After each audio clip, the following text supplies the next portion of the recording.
اور وہ فرمائے گا کہ گناہگارو تم آج الگ ہو جاؤ۔ اے آدم کی اولاد، کیا میں نے تم سے کہہ نہیں دیا تھا کہ شیطان کو نہ پوجنا، وہ تمہارا کھلا دشمن ہے، اور یہ کہ میری ہی عبادت کرنا یہی سیدھا رستہ ہے؟ اور اس نے تم میں سے بہت سی خلقت کو گمراہ کر دیا تھا، تو کیا تم سمجھتے نہیں تھے؟ یہی وہ جہنم ہے جس کے تمہیں دھمکی دی جاتی تھی، جو تم کفر کرتے رہے ہو اس کے بدلے آج اس میں داخل ہو جاؤ۔ آج ہم ان کے منہوں پر مہر لگا دیں گے، اور جو کچھ یہ کرتے رہے تھے ان کے ہاتھ ہم سے بیان کر دیں گے، اور ان کے پاؤں اس کی گواہی دیں گے۔ اور اگر ہم چاہیں تو ان کی آنکھوں کو مٹا کر اندھا کر دیں، پھر یہ رستے کو دوڑیں تو کہاں سے دیکھ سکیں گے؟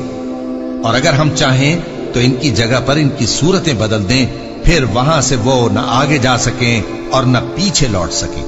اور جس کو ہم بڑی عمر دیتے ہیں تو اسے تخلیق میں اوندھا دیتے ہیں، یعنی اسے بچپن کی کمزوری والی حالت کی طرف لوٹا دیتے ہیں۔ تو کیا یہ سمجھتے نہیں؟ اور ہم نے ان کو یعنی اپنے پیغمبر صلی اللہ علیہ وآلہ وسلم کو شعر گوئی نہیں سکھائی، اور نہ وہ ان کو شایع ہی ہے۔ یہ تو محض نصیحت ہے اور صاف صاف قرآن ہے، تاکہ اس شخص کو جو زندہ ہو خبردار کرے اور کافروں پر بات پوری ہو جائے۔